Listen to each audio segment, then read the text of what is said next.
interestingly enough, he reaches out to me to speak to him at certain events, gives us the top spotlight. So I think, always be kind with people that you meet. Always be grateful for the opportunities of who you get to meet, because you never know where they can be in the future. And I have to say, in all my years, actually, I still get emails from the first manager that I had. And I don't want to say how many years ago it was last. I don't want to disclose my age. But the first manager I had when I first went and worked for the authorities, obviously he's retired. And he drops me an email every now and then just to say, how are you? How are you doing? Blah, blah. And I'm very grateful that they even remember me. So, people stay as friends, people stay as influencers and contacts. And you know what? For us, people become our clients and they remember.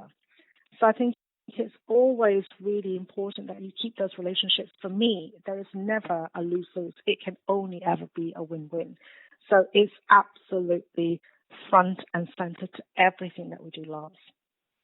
As you know, I've worked with a lot of the top professional services firms, and the STEPS program that you created and ran for a number of years is quite unique and impressive. I'd like for you to just share some of your thoughts about that program.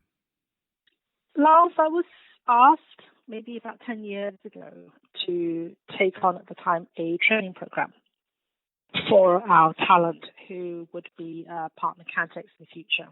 I tried to do that, but I also tried to make a change.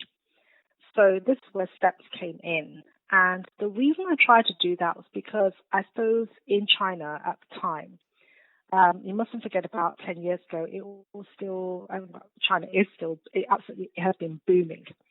So the career path of many of our candidates has been very smooth. There was an expectation from our candidates that, after 13 years, and the magic number was 13, they would be made a partner.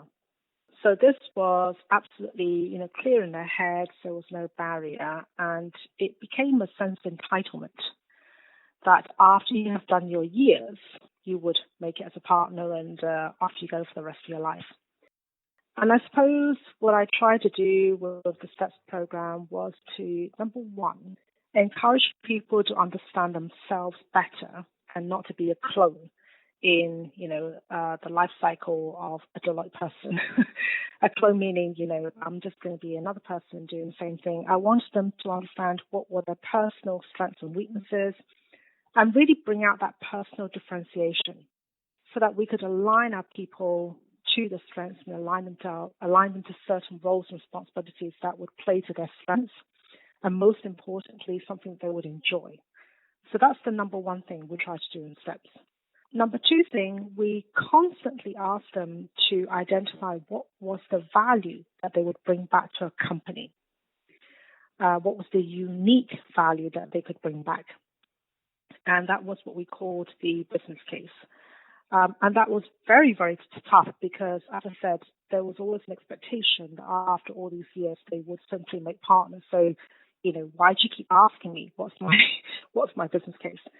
So we try to develop them to really make sure that they identify new solutions, new markets that they could attach. How would they build relationships, Lance, with our clients of the government? What was it that they were really good at from a business point of view? Were they technical people? Were they negotiators? Were they relationship builders? What was their strength?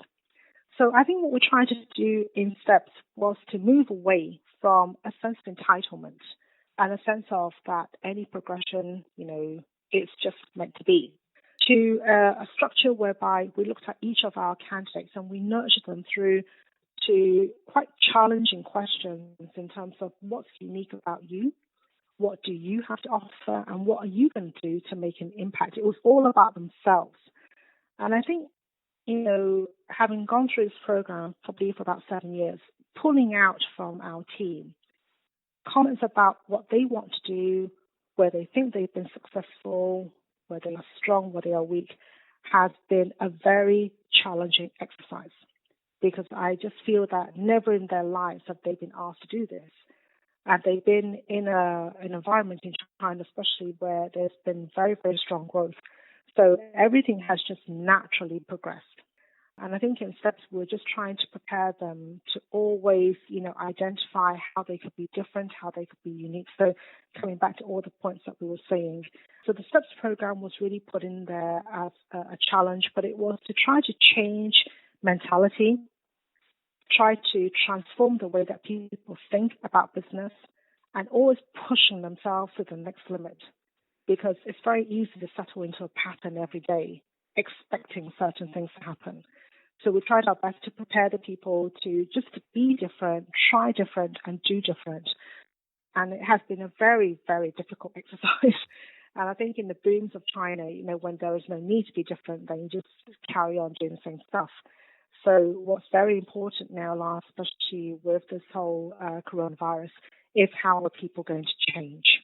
And knowing that you need to be changing and you're going to be prepared for the change, that's going to be the real test. So I hope, what we try to achieve with the STEPS program, I hope that people can remember that and hopefully reflect upon that as something, where at least they're not completely alien to the fact that, there could be challenges ahead, there could be difficulties ahead. So how am I going to prepare to make sure that I come out the winner in the whole process? So I think it'll be interesting to see whether we have succeeded because, as I mentioned, we really put this program about 7 years ago. So the partners who are now around the 7-year or 8-year experience, we will see how mature they are and how agile their thinking is nowadays. Yeah, I think time will tell, how effective it was, but, your approach of really trying to get at the authenticity of a person, I thought that was very impressive and at times very frustrating, but it was an incredible program. You did a great job. Very frustrating, but I think once you've been with us on that journey, there were also some, very interesting times because we pushed our people so much. We've been talking to Sarah Chin from Deloitte, and so Sarah, I'd like to thank you for your time and great insights. You're welcome, Lance. Always great to speak to you. To hear more of our 2 podcast series, Stories from the Top and Tanaka in 3, check out our website, www.lancetanakagroup.com. They're also on LinkedIn, Spotify, Apple, Spreaker, and Google. Remember to discover passion, live your dream. Have a great day.